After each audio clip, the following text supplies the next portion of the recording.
Bonsoir, monsieur. Bonsoir. Présentez-vous à nous, s'il vous plaît. Vous avez devant vous monsieur Adjiba Seydou Cameron Rouget. Je suis né vers 1947, ce que je suis dans ma 76e année.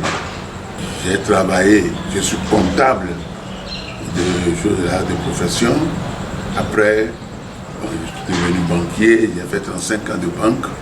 Actuellement, je suis à la retraite depuis 2000. Après tout, je suis prince de Dassa. C'est ce qui est important. Voilà. Okay. Alors, puisque mon père, sinon mon grand-père, est roi de Dassa, c'est Gabou Amoussi Adjiba Abba Owololo. Ok, très bien. Nous sommes à vos cheveux ce soir pour quelques questions de compréhension sur Dassa Zoumé, Ibo Idacha et ses réalités. Sans tergiverser, on va aborder la première question. Dites-nous s'il vous plaît, quelle est l'origine des princes de Dassa? Les princes de Dassa sont venus des Bas. C'est à la suite d'un petit problème entre les princes des Bas que le grand frère qui devait succéder à son père a été renvoyé, truqué, c'est un truc truqué d'abord, et puis il s'est énervé et il a dit bon que au lieu de rester sous son petit frère, qu'il préfère partir fonder son propre royaume ailleurs. C'est ainsi qu'ils sont partis des Bas. Et des Bas, ils sont arrivés, je ne peux pas vous donner l'itinéraire et tout ça là, bon, ben, de toute façon ce qui est certain, ils sont arrivés ici, qui n'avaient pas un nom pur, on va dire. Donc, c'est à leur arrivée qu'on a connu que quelque chose s'appelle Dassa, ce n'est même pas Dassa d'abord. Bon, ils ont créé, c'est le premier roi, s'appelle Olofi Kofi Chere. Olofi Kofi Chere. Olofi Kofi Chere veut dire celui qui inhale le tabac comme le lait comme ça, ne peut jamais inhaler le piment. Donc c'est ça qu'on appelle Yagou Olofi Kofi Ichere. C'était le Dassa ancien. Donc, ils sont arrivés vers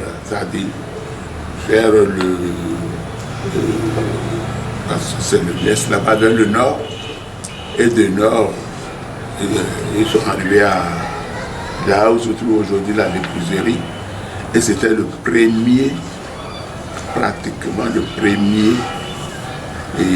village qui a un nom dans la zone, et le nom s'appelait Epo. Donc il a créé le village Epo. Aujourd'hui, ce nom est donné simplement à une map qu'on appelle encore Epo aujourd'hui parce que c'est là-bas qu'ils sont restés et que lorsque les choses évoluent, bon, là où ils prennent de l'eau, leur souffle d'eau là, ils ont donné le nom à la map. Et c'est pourquoi on parle aujourd'hui de Ti Epo. Voilà. Bon, c'est comme ça qu'ils sont arrivés à Dassa. Et celui qui les a guidés, c'était Olofi Kofi Cherela, qui les a guidés jusque-là, qui a créé le village Epo et qui automatiquement devient leur roi. Donc, c'est pourquoi on dit que Olofi. Attention, parce que les gens disent le président Diago Olofi. Non, c'est Oba Olofi. Et c'est Oba Olofi Kofi Chéret qui a comme ça, qui a créé le village Epo. Vous savez, quand on parle de prince, c'est qu'on parle de roi. D'abord, on parle de royaume et on parle de roi. Au début, Diago Olofi, Oba Olofi, était le premier roi de Epo. Alors, donc,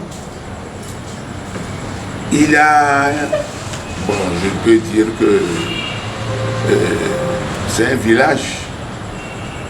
Donc, le village est devenu autre chose, chemin faisant. Et si je vais vous dire, c'est que le centre du Dahomey d'alors était occupé par les Yoruba.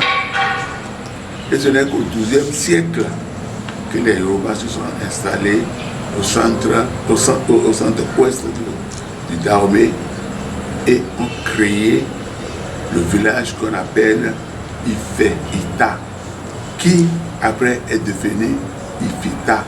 Et aujourd'hui, on parle de Fita tout court. Alors, ceux-là, on les appelait les pré-Oduduwa. Vous comprenez bien que Oduduwa était le vrai fondateur de l'Ife au Nigeria. Donc, ce sont des pré-Oduduwa, ça veut dire qu'ils étaient ici avant l'arrivée de Oduduwa, ou bien avant la fondation de l'Ife.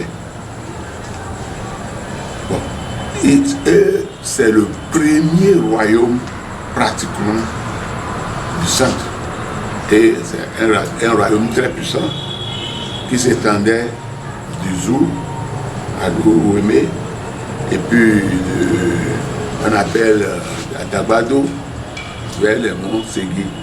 Aujourd'hui, on sait que Idacha, le royaume de Idacha, est fondé sur l'ancien domaine, je vais dire bien, l'ancienne terre de Ifita. Parce que tout ceci était pour les premiers, comme on dit, que les premiers occupants sont les vrais propriétaires. Et ce sont les Ifita. Bon, lorsque Olofi est arrivé, puis il a créé Epo, avant son arrivée, il y avait déjà les Djeoum qui étaient sur la montagne Arigbo. C'est ça aujourd'hui où se trouve la Sainte Vierge d'Arigbo. On parle d'Arigbo. Et il y a d'autres qu'on appelle Aoman qui étaient sur la montagne de Nianti. Et pour partir là-bas, étant donné que c'était très compliqué, on dit que Amon Agbekpa, ce sont les Aoman, c'est-à-dire qui est devenu Maman Aoman. C'est en Yoruba, parce qu'on ne connaît pas leur origine, d'où ils viennent. Et c'est comme ça que petit à petit a été créé le royaume. Mais les Egba étaient très nombreux et c'est eux qui défendaient pratiquement la zone. C'est des vrais chasseurs. S'il a une guerre, c'est eux qui se mettent devant et ainsi de suite. D'abord, c'était vraiment leur, je peux dire, leur fonction. Je ne peux pas dire fonction, mais quand même, c'était des chasseurs. Et à Egba, là-bas, tous Egba sont des chasseurs. Et c'est pourquoi, lorsque l'autre est arrivé, et que les Aoman se rapprochent d'Egba, et de l'autre côté, les autres qui sont sur la montagne d'Arigbo se rapprochent d'Egba. Alors, comme ça, est né facilement ce qu'on appelle le royaume de Tassa. étant donné que les Ifeïta étaient là avant eux, il fallait alors une entente. Et c'est comme ça que sont tous des Yoruba. Les Ifeïta se sont retirés derrière la rivière Olojo, qu'on appelle aujourd'hui l'Oto, et on laissait le champ libre aux, comment on appelle, à Egba, les gens à l'Egba. Et les Egba, aujourd'hui, comme ils sont devenus rois, alors ils ont créé le royaume. C'est ainsi que le royaume le royaume est créé. En ce moment, ce royaume n'avait pas un nom fixe, puisque Oba Olofi, qui est le premier roi, lui, il est resté à Ekpo. Et à Ifeïta, il avait le premier roi qu'on appelle Chirireku, qui a créé le royaume d'Ifeïta. D'où deux royaumes, de Yoruba au sud, est pour le moment. Après, il y a bien d'autres royaumes tels que le royaume de Chebelou. Le royaume de Chebelou qui, avec le temps, s'est transformé aujourd'hui à Savalou. Et il y a le royaume de Chelubé. Chelubé, ça veut dire, c'est ça qui est devenu Salé. C'est ainsi que les royaumes se sont créés et il y a plusieurs rois. Il y a eu chacun à son roi. Les gens disent Dassa Zoumé aujourd'hui. Vous pouvez déjà comprendre que il y a Dassa et il y a Zoumé. Ce qui veut dire simplement que Zoumé, c'est engendrer, c'est du fond. Engendrer simplement la forêt. Et Dassa, c'est aussi fond. Dassa, Dassandé, Dassa.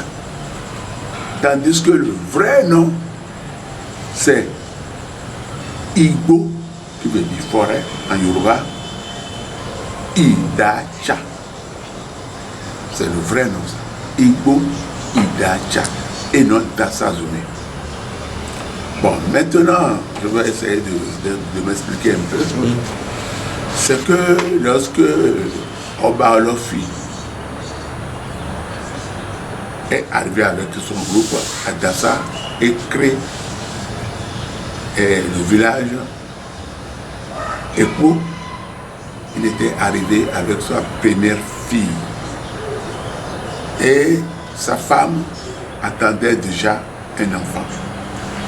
Dès l'installation, la femme a mis au monde une seconde fille, mais cette fille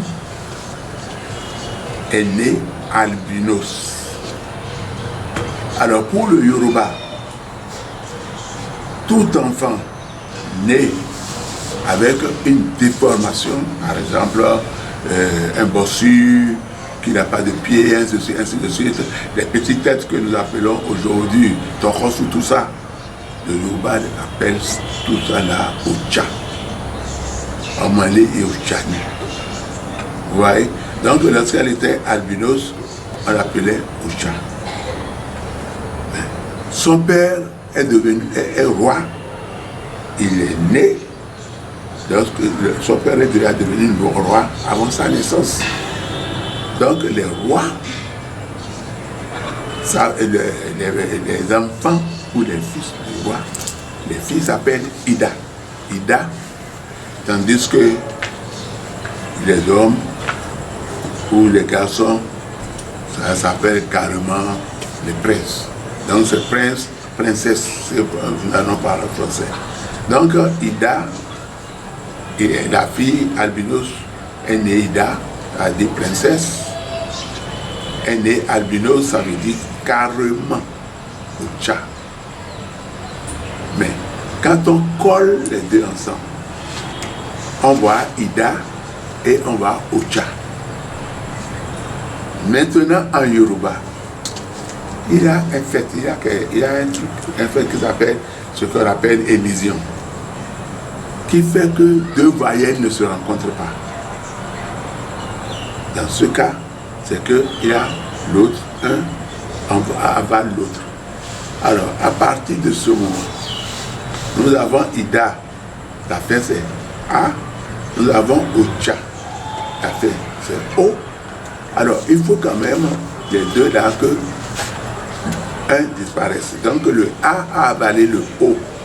Ce qui veut dire qu'on ne prononce plus Ida Ocha, mais on prononce facilement Dacha. Idacha, parce que le A, le O étant avalé. C'est comme ça que le nom est devenu Idacha. Étant donné que ils sont dans une grande forêt, tout était une forêt.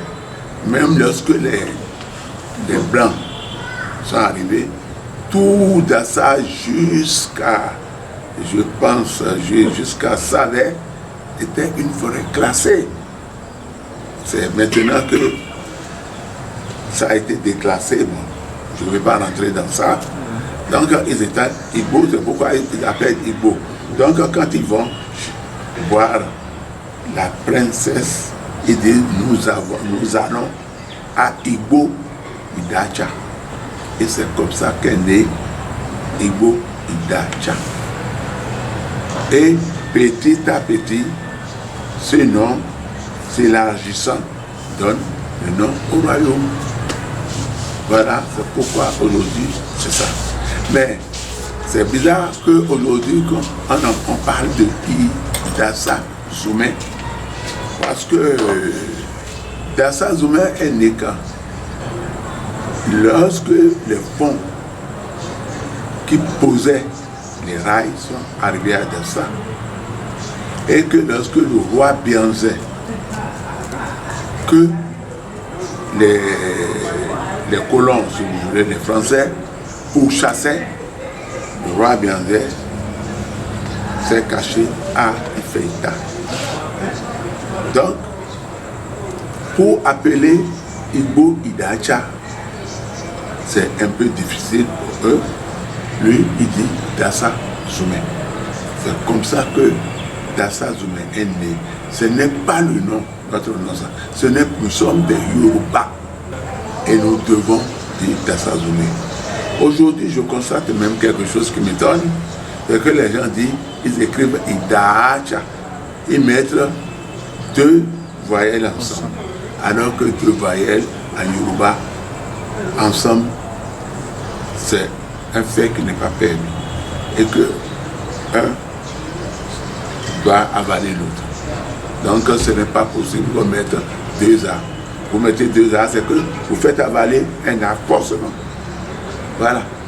Alors, c'est pourquoi il faut forcément, c'est Idacha et non Idacha. Et j'ai constaté encore que les gens mettent accent aigu. Ce qui est faux. Vous mettez accent aigu, c'est accent aigu ça. Et vous mettez quoi encore? Vous mettez, ils ne le mettent même pas, qui est d'abord reconnu par les Yoruba, c'est des accents bas, ça veut dire des traits en bas des lettres, ou bien accent aigu pour mettre, pour faire vibrer comment je vais vous appeler, c'est une sorte de phonétique, le A fort, le A moyen et ainsi de suite. Je vous donne un exemple par exemple. On parle de O. Aujourd'hui, ça m'étonne qu'on écrit O avec C en dessin. Tandis que les vrais Yoruba, le Yoruba écrit O avec un O, avec un trait en bas. Donc si nous sommes Yoruba, essayons d'être Yoruba. Et faisons tout. Nous ne sommes pas là pour inventer la roue. La roue existe déjà. Prenons simplement l'alphabet Yoruba et nous serons plus aisés pour parler parfaitement notre langue Yoruba. Même si ça a été dominé, mélangé et puis dominé par le fond et par le mari, mais quand même qu'on sache que quand nous écrivons, qu'on voit quand même en nous, les frères Yoruba. C'est le roi, c'est le Djagun Otetan Adjiki Zoman. C'est à partir de comment vous avez de son règne que le nom est devenu Dassazoumé. Parce qu'il est d'origine, il est de Mokpa, Savalou, les gens de Savalou. Adjiki Zoman est de Mokpa. Le Mokpa, c'est Savalou, c'est un pont. Et comment ça s'est passé? Peut-être que je vais essayer d'expliquer un peu. C'est qu'il y avait un chef de village, le village Ikpeng. Et ce n'est pas Ikpeng que vous voyez aujourd'hui. Ikpeng se trouvait sur la montagne de Iladja. Iladja, c'est là que se trouvait Ikpeng. Ikpeng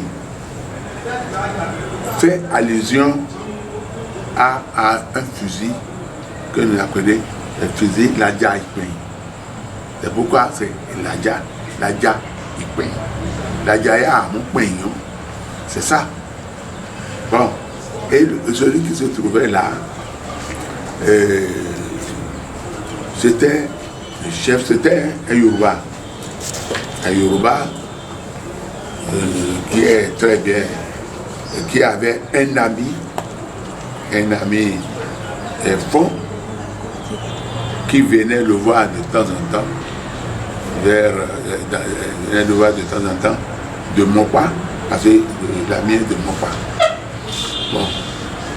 Il a fait une petite histoire qui s'est produite, c'est que l'ami en question a une femme.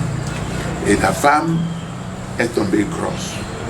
Mais pendant 3 ans, la femme n'avait plus de règles normales et la grossesse ne se développait pas. C'est de là qu'il a pensé à son ami et il dit, bon, je vais à Ikpeng pour voir si mon ami pouvait m'aider. Bon, arrivé à Ikpeng, le chef du village a consulté le Fa et le Fa a dit qu'il y a un enfant dedans. Et on demande qu'est-ce qu'il faut faire dans le temps, quels médicaments faut-il utiliser, préparer pour faire avancer les choses. Donc, avec l'explication du Fa, l'autre a compris ce qu'il fallait faire. Maintenant, vous savez que l'homme est curieux. Il doit dire, est-ce que dans ce ventre-là, il y a un homme ou, c'est-à-dire une fille ou un garçon? Et le Fa a dit que c'est un garçon. Donc, c'est ainsi que lorsqu'on a commencé, ils ont commencé le traitement, pas fini, la femme a mis au monde effectivement un garçon. Et ce garçon, on lui a donné le nom de Ifa Donubo. Ifa Donubo. Ça veut dire que, parce qu'on ne peut pas le déclasser, il est fond. C'est l'enfant de son ami. Donc on appelait Ifa Donubo. Ça veut dire Ifa Donubo. Donc parce qu'il faut dire que c'est un garçon, on a trouvé le garçon.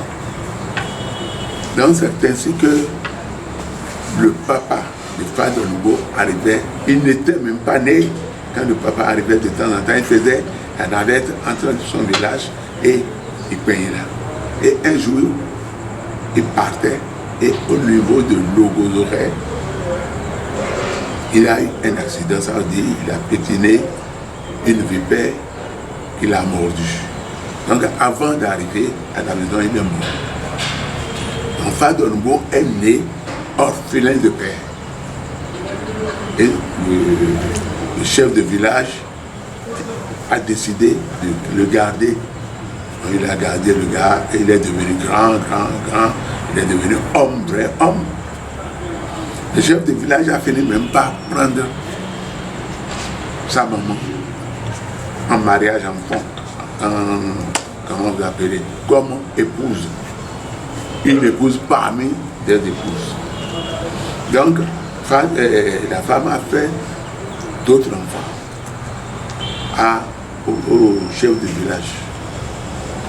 Donc, Fadongo étant devenu grand, son papa, je peux dire papa adoptif, son père adoptif, l'a envoyé voir Glélé. Chaque fois à Abomey, parce que Glélé est son ami. C'est comme ça que Glélé a fini par demander à son père adoptif que mais ce jeune homme est très dynamique. J'aurais aimé que tu me le laisses. Et c'est comme ça que Fadongo est parti à Abomey. Et petit à petit, est devenu un grand et puis un espion même du roi Glélé. Partout où le roi Glélé va provoquer des guerres, va attaquer des villages, on envoie d'abord, si c'était un village où quand même, comment je vais l'appeler là, si c'était des Yoruba, un village Yoruba, on l'envoyait là-bas parce qu'il comprenait parfaitement le Yoruba, parce qu'il est resté à Kouaï. Et ensuite, après, il est resté à Abomey et comprend bien. C'est ainsi que Fadongo est devenu espion de Glélé. Glélé vieillissant, Fadongo a pensé qu'il était vraiment celui qu'on peut mettre sur le trône d'Abomey. Mais les Aboméens ne sont pas comme ça, ils ont leur loi. Et c'est ainsi qu'ils n'ont pas accepté que Fadongo devienne le roi d'Abomey. Et ils ont mis Kondo qui a pris le nom de Berazi. Alors, Glélé lui faisait comprendre que bon, d'accord, mais ne crains rien. Là où tu es né, c'est là que tu seras roi. Et non d'où tu viens. Parce qu'il est marié, mais il est né ici, à Dassa. Il est devenu roi.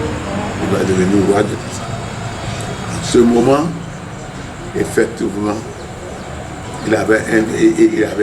il veut avoir un vide, ce n'est pas encore un vide. Il a dirigé pratiquement la guerre qui a dévasté Dassa-Zoumé.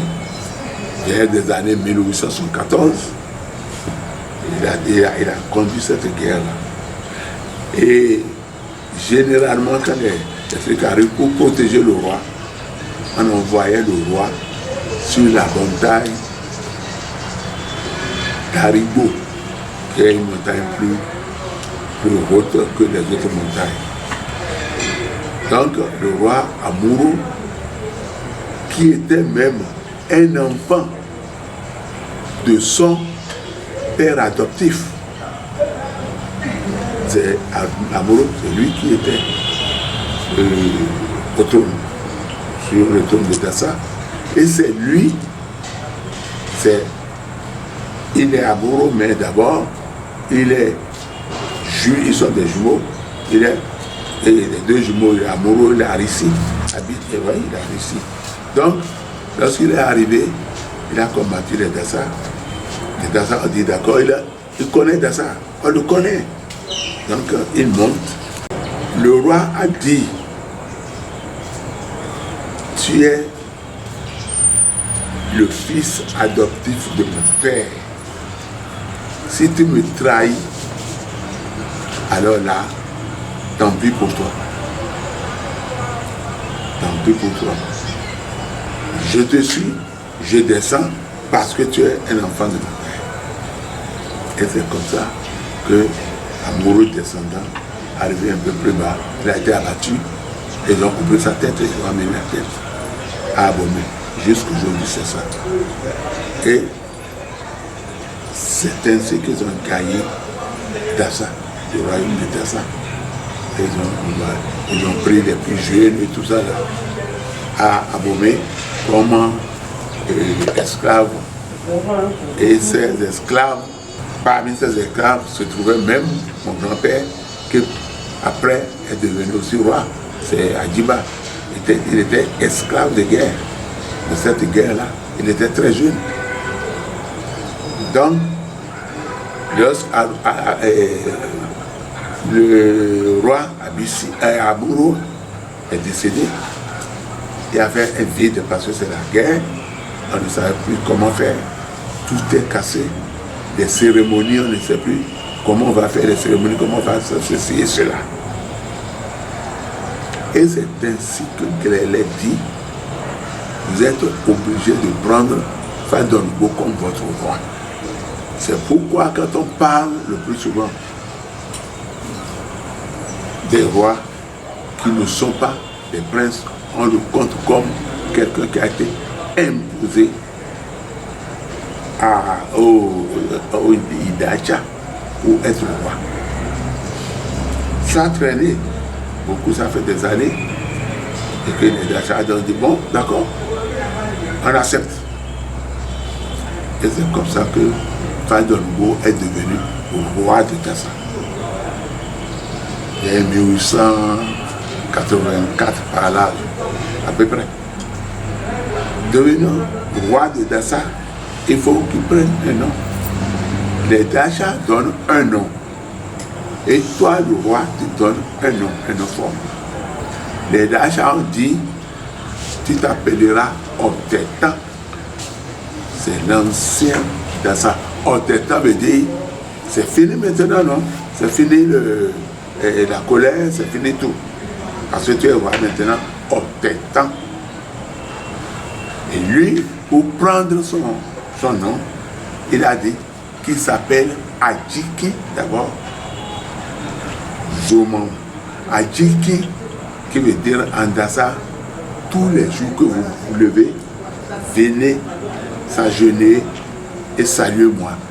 Parce que si ce n'est pas moi qui suis ici, les Aboméens vous attaqueront déjà. C'est pourquoi il dit à Adjiki, T-J et Kim. Kim, et il ajoute, étant donné qu'il est de mon pas, il ajoute le nom Zoban. Et le Zokunon Yayao, il demande au final Zokunon Ouo. Bon, alors, qu'est-ce qu'il dit par là? Il fait allusion à la guerre. Que la guerre qui a dévasté Dassa, qu'il était dedans. Donc pratiquement, c'est lui qui a trahi Dassa et que Dassa gagné, le roi tué, lui il est devenu le roi. Son père adoptif, avant tout ça, était déjà devenu roi, qu'on appelle le roi Djagou Ojo. Donc, il est devenu roi et on le rattache jusqu'aujourd'hui à Djagou Ojo, pour ne pas dire qu'il est fond, il est de Mouba. C'est pourquoi tous les princes, tous ceux qui sont rois, ne sont pas des vrais princes de Dassa, ni de, ni de Nigeria, ne venez pas de Nigeria. Quand on parle de royaume, on parle de roi. Et quand on parle de roi, le roi doit être quelque part. C'est tout comme aujourd'hui, quand nous prenons le président est quelque part. Que vous appelez, par exemple, chez nous, c'est la marina, comment on appelle là. Donc, le royaume, tout royaume, a un palais. Le palais de Dassa s'appelait Odi. C'est un symbole parce que c'est Odidi. Ça dit un. Donc, Odidi là a comme symbole la tortue. La tortue reste dans sa carapace. Cette carapace représente le palais. Et la tortue même, dans cette carapace, représente le roi qui est dans le palais. C'est pourquoi en Dassa, on dit que lorsque le roi se déplace, il se déplace avec son odidi. Son odi. Et on dit, là où la tortue meurt, c'est là où elle laisse sa carapace. Ce qui veut dire que là où le roi de Dassa meurt, c'est là où la carapace est. C'est là où se trouve le palais. Alors, le palais de Dassa, symbolisé par la tortue, oblige le roi à ne pas trop sortir pour ne pas mourir ailleurs. Donc le roi reste toujours dans son odi, entouré maintenant de la cour royale. La cour royale, c'est ça que nous appelons aujourd'hui les Idacha Alado. Les Idacha Alado est composé de toutes les grandes familles du royaume. Ça veut dire de Dassa jusqu'à Glazo et peu partout. Les grandes familles, les représentants des grandes familles. Donc c'est comme aujourd'hui, comme l'Assemblée nationale du Bénin. Donc c'est Seyda Tchalado qui légifère et qui juge même. Il est très rare qu'on trouve le roi même comme ça. Donc, Seyda Tchalado et patronné les Dadarado ont pour patron, ou non, je vais dire carrément, pour dirigeant, Oba Ile Italien. C'est ça qui est Oba Ile Italien. Pourquoi? Parce que le roi, lorsque on décide de prendre un roi, on prend le roi et le soir comme ça, on dit que le roi, le prétendu roi, le candidat est perdu. On ne le voit plus où est-ce qu'il est. En ce moment, on vient le prendre et on envoie à Ile Italien. Ile Italien se trouve au quartier Issalou. Et c'est là où on garde le roi avant pendant 3 mois. Aujourd'hui, c'est réduit à 7 mois. Et on lui apprend tout ce que le roi doit faire. Avant, le roi doit connaître le phare. On lui apprend comment il doit marcher, comment il doit répondre, comment il doit... Ça dit tout. Il a été écrit dans le Ile Italien, qui est gouverné par Oba Ile Italien, Oba Ali.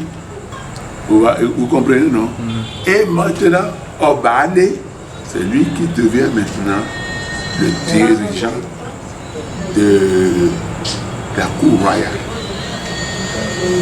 Le dirigeant de la cour royale, composé de presque toutes les familles d'Idacha, sauf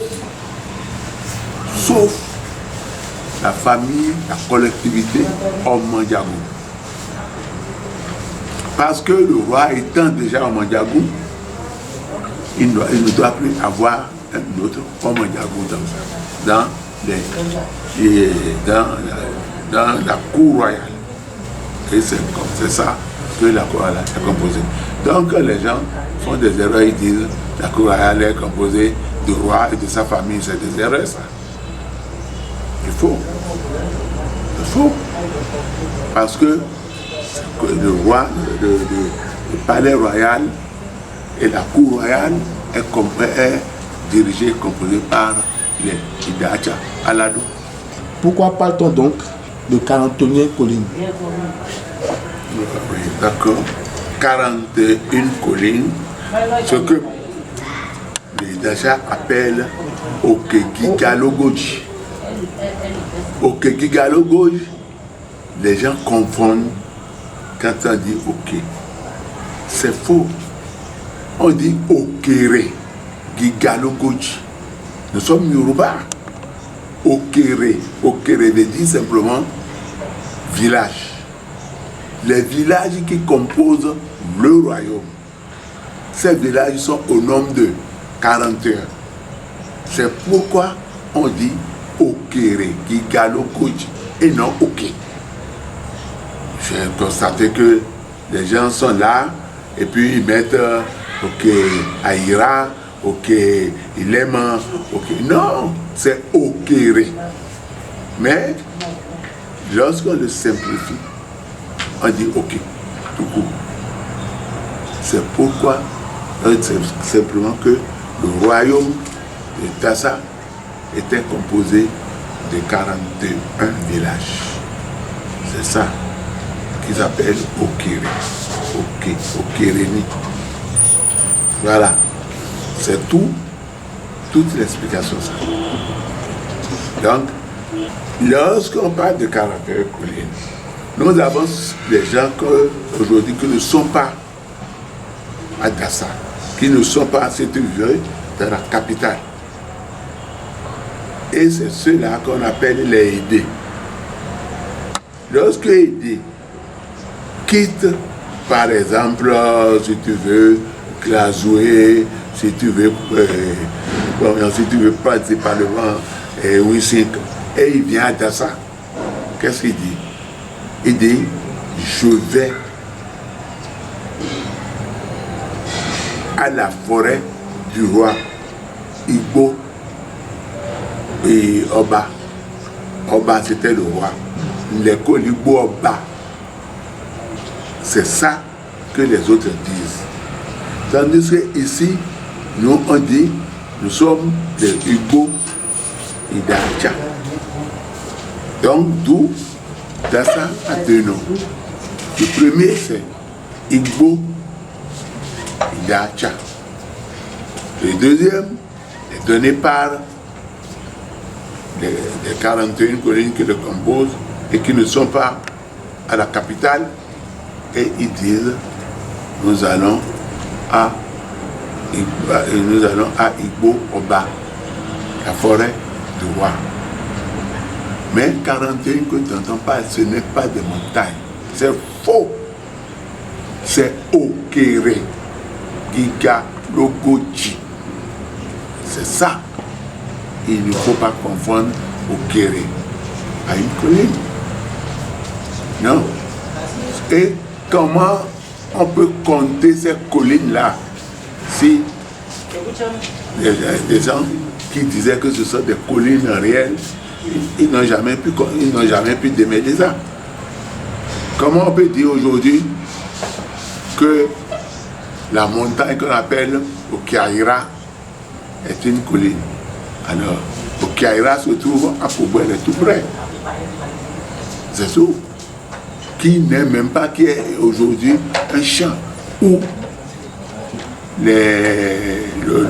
comment on appelle, les princes vont faire des cérémonies. Mais comment on peut dire Okiaira est une colline? Comment on peut dire par exemple Ok, Apo, Atakoussi, on le prend comme une colline? Alors, et là il n'y a pas de colline. Prenons par exemple Igbomina qu'on dit là. Il n'y a pas de colline là-bas. Il n'y a pas de colline partout. Donc c'est simplement Okere Gigalogoji. Ça veut dire les 41 villages qui composent le royaume de Dassa. Mon mot de fin, je vais demander, peut-être, vous ne m'avez même pas donné l'occasion par exemple, de parler directement de comment les Egba sont arrivés. Je vais essayer de vous le dire maintenant parce que les Egba étaient divisés en deux. Les premiers qui sont arrivés sont venus avec Oba Olofi. Le second groupe, c'est Oba Tchabona. Vous voyez? Bon, les Oba Olofi sont arrivés directement. Les autres Tchabona sont passés par Ketu. Et comme ils ne connaissaient pas le village créé par Olofi qui s'appelle Epo, ils sont partis demander au roi Aidé, au roi Héré de Ketu, de les aider, de leur donner des hommes, des chasseurs, et puis pour qu'ils puissent leur montrer et arriver à Igaja. Le roi Aidé a donné des hommes, il a donné des captures, il a donné tout ce qu'il faut donner pour arriver, mais a mis à la tête du groupe son fils aîné qui s'appelle Oladegbo.